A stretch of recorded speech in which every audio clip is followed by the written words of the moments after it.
এই ভিডিওতে তোমরা যাকে দেখতে পাচ্ছ সেটা হচ্ছে আমি।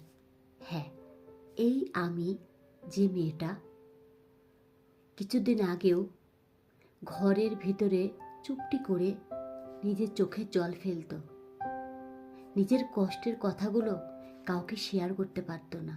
প্রতিটা মুহূর্তে সে শুধু চোখের জল ফেলতো তার কিছু কিছু ভুলের কারণে। হ্যাঁ, আমি সেই মেয়ে, যে মেয়ে আজ ভিডিও করতে শিখেছে, যে মেয়ে আজ মোটিভেশন ভিডিও তৈরি করছে, মানুষকে বলছে যে কষ্ট যতই জীবনে আসুক ভেঙে পড়ো না, ভেঙে পড়া কোনো সমাধান নয়।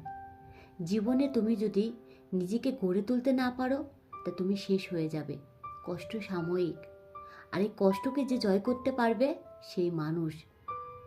তো আমাদের মানব জীবনে নিজের জীবনটা সুন্দর করাই হচ্ছে আমাদের ধর্ম। কর্ম করে যাও, কষ্ট আসলেও তাকে একটা সাইডে রেখে দাও।